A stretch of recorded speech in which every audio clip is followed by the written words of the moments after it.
Olá pessoal, tudo bem com vocês? Continuando o nosso vídeo sobre como superar os seus limites internos do Steven Pressfield. No vídeo anterior, a gente começou a falar, o Steven Pressfield, na verdade, começou a nos explicar de que forma a gente pode combater a resistência. Então a gente vai continuar vendo isso, né, com vídeos mais curtinhos que eu comentei, vou tentar fazer vídeos aí de 10 minutinhos. Lembrando que falando então como combater a resistência, o Steven Pressfield nos explicou que primeiro é fundamental a gente diferenciar o profissional do amador. Para ele, né, para o Steven, para a gente conseguir combater a resistência, é fundamental que a gente se torne um profissional. E o que é se tornar um profissional? Quando você decide assumir a sua vocação, colocar a sua vocação no mundo, ele coloca para nós que a gente tem que ter uma postura profissional, a gente tem que ter uma atitude profissional. Então, qual é a diferença de você ser um profissional quando você está colocando a sua vocação em prática de um amador? É porque o profissional, ele ama a tal ponto a sua vocação que ele está disposto a dedicar a sua vida, a realmente a levar a sério, diferente do amador, que faz ocasionalmente, de vez em quando, tá? Então, esse é o principal ponto que a gente precisa pegar, porque ele vai nortear todas as outras posturas que o Steven Pressfield, olha eu, íntima, que o Steven Pressfield vai colocar aqui para nós sobre o que é ser um profissional, como que esse profissional é quem vai combater a resistência, tá?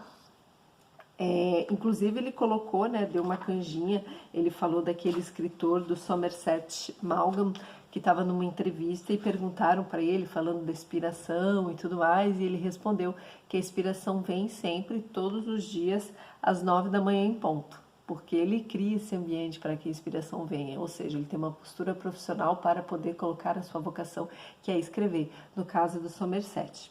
E daí agora, entrando no vídeo de hoje, o Steven Pressfield ele vai compartilhar o ritual dele, a forma como ele lida com a sua vocação, para colocar a sua vocação em prática. O Steven Pressfield, ele é escritor, né, e ele já teve milhões de profissões, aí eu vou falar milhões, mas é porque ele já teve muitas profissões, até fuzileiro naval o cara foi, publicitário, N coisas, trabalhou também em alguma coisa culinária, eu acho, se não estou equivocada, enfim, ele teve muitos trabalhos, também é roteirista, né? Então ele vai colocar aqui como é que é o dia de escritor, o dia dele, como é que ele faz, né? Como é que ele trata essa vocação dele, que eu acho bem bacana, o que a gente pode pegar, né, emprestado para nós. Eu mesmo pego bastante coisa do Steven Pressfield. Então ele coloca assim, que ele acorda desagradavelmente insatisfeito e ele sente medo, né? Porque ele sabe que assim que ele abre os olhos, a resistência vai estar ali, espreitando.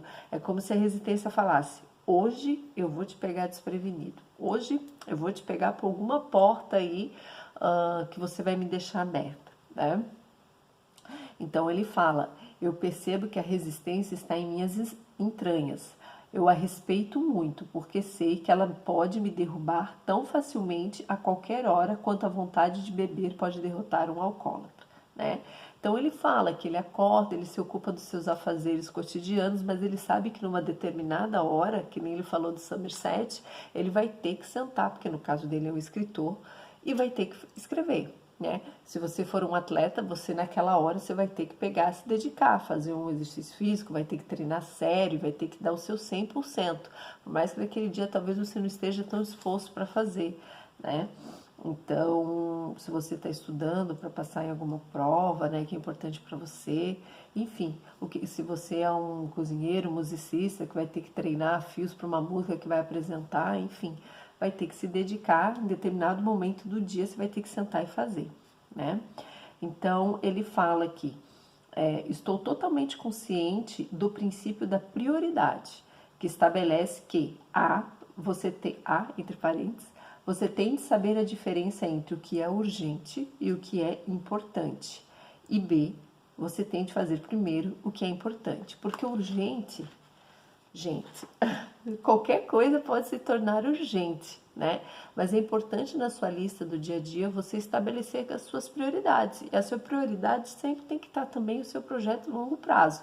Às vezes a gente coloca como urgente atender o telefone, responder uma mensagem de WhatsApp, enfim, ficar na internet procurando bobiça, tudo isso é passatempo, postergar às vezes o que a gente tem que fazer. Então é bem importante a gente separar o que é urgente do que é importante mesmo, que vai ter uma relevância, porque senão tudo se torna urgente, né?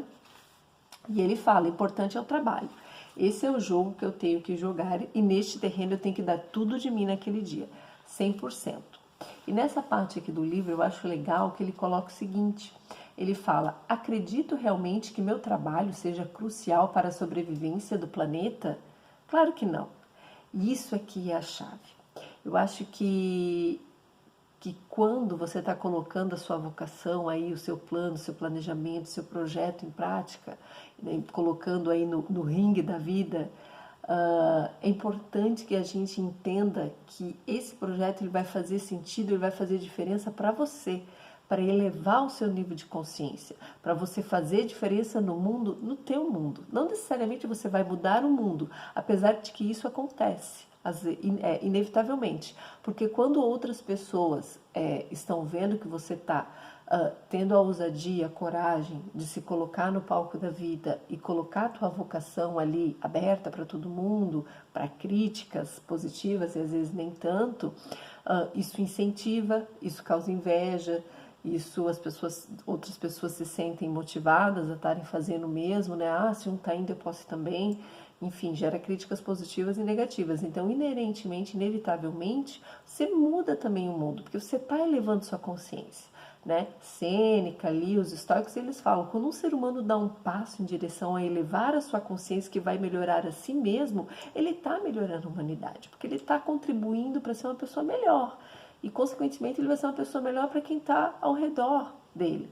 Isso já faz muita diferença. Então, eu acho bacana que ele fala assim, eu não acho que o meu trabalho é crucial para a sobrevivência do planeta, mas para mim é fundamental, porque se eu não vir aqui neste mundo e fazer o que eu vim para fazer, colocar minha vocação aqui no palco da vida, o que é que eu vim fazer aqui? Se não dar o meu recado ao mundo, né? Então, eu acho isso bem forte, assim, bem importante essa mensagem que ele coloca. E a mensagem 2 que ele coloca, como ele trata esse trabalho de uma forma tão profissional, essa vocação, que ele fala, né? A resistência está ali, ela está me fitando, está flertando comigo, como se fosse o canto da sereia do Sêneca lá. Então ele compara com um gavião que ele vê na janela dele ocasionalmente, que é onde ele senta para escrever, ele fala que eu sou que nem aquele gavião. O gavião naquele dia, ele está vendo a presa dele, ele tem que matar a fome dele. Porque se ele não matar a fome dele o mata. Ele precisa saciar. É questão de vida ou morte, é questão de sobrevivência.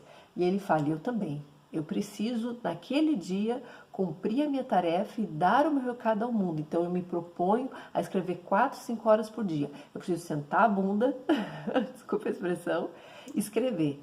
Posso não escrever as bolhufas, eu pode ficar mas eu preciso sentar e escrever e me dedicar à minha vocação, né? Tem horas que a escrita é maravilhosa, mas pelo menos ele se dedicou e criou o ambiente, que nem o Somerset fala, para que a inspiração venha, para que o trabalho flua, né? Sem interrupção. Tanto que até ele fala que uma hora se passa, 2, 3, mas na terceira hora se passa, e o que ele escreveu ofende até os deuses, porque ele não está satisfeito, mas ele está ali, esforço, né? Daí ele fala, acabou a hora, ele fecha o livro e fala, pronto, cumpri com o meu dever do dia, cumpri com o meu trabalho do dia, né, com o que eu me propus a fazer no dia. Então ele fala, hoje eu estou feliz, porque a resistência tentou de todas as formas ali tirar ele daquele momento, mas ela não conseguiu. Ele fala, estou feliz, mereci meu sustento no planeta, ao menos por hoje, assim como o gavião que pegou a caça, né? Aí ele fala, a resistência agora não atua. O que eu sinto, digo e faço essa noite não vem nenhuma parte repudiada ou não resolvida de mim, nenhuma parte corrompida pela resistência, pois vou dormir contente. Aí ele coloca aqui, mas o meu último pensamento é para a resistência, pois eu sei que eu acordarei com ela amanhã. Ou seja, a resistência, o trabalho na sua vocação é um trabalho diário, porque todo dia você vai enfrentar a resistência. Então a gente nunca pode dormir ou cumprir algo achando que o pão tá ganho, né?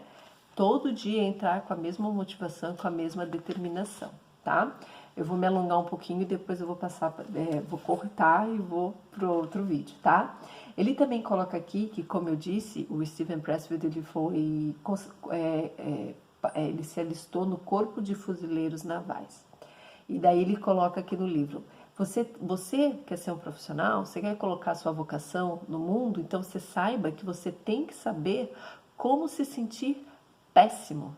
E eu fiz um post sobre isso também, né, que a gente tem que ser amigo do nosso fracasso, mas não de uma forma complacente, né, de eu pegar e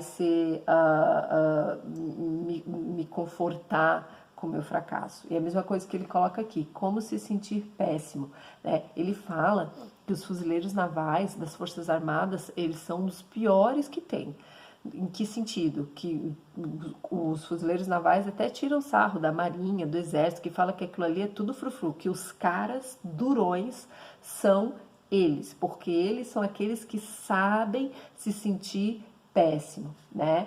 Então ele fala, o que o Corpo de Fuzileiros Navais me ensinou de bom foi me sentir péssimo. E ele fala que isso tem um valor inestimável para quem é um profissional tentando colocar a sua vocação no mundo, né? Ele fala que os fuzileiros gostam de se sentir péssimos, sentem prazer maligno em ter comida fria, equipamento ruim, sofrer mais baixas que os soldados do exército. Por quê? Porque ele fala que os outros não sabem se sentir péssimo. E por que que isso é importante? Ele fala que isso é importante porque o fracasso ele é inerente na caminhada. Ele faz parte, né? Então, é utopia, história da carochinha, conto de fadas, você achar que você vai estar caminhando e não vai ter muitos tropeços. Então, é nesse sentido que ele está falando, né? Que é importante você saber que você se sentir péssimo ou os fracassos vão acontecer e que eles devem servir de degraus para a sua meta, para o seu objetivo, para a sua vocação. Que a gente não deve se deixar abater, mas que a gente deve ter a consciência que inevitavelmente os tropeços vão acontecer. E tudo bem. E não que você vai aceitar, mas sim que você vai aprender com isso, absorvi, opa, me senti mal, mas peraí, tô aprendendo e vou evoluir e vou voltar pro palco da vida, colocar de novo minha vocação, melhorado versão 3.0 do que eu era antigamente, né? Uma nova versão. E bora pra frente, para cometer novos erros, novos tropeços e vai nesse círculo. Então é isso que ele fala aqui dos fuzileiros navais, que ensinou para ele, que é importante você saber que você vai passar por maus bocados e que isso faz parte. E não deixar se abater com isso, né? Que isso é bem importante também. Tá bom? Lemos mais 2 trechinhos aqui que nós vamos bem devagar, para não ter atropelos. Espero que vocês estejam gostando.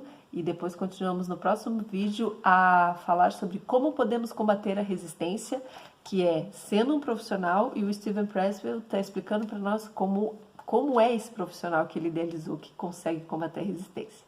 Até o próximo vídeo.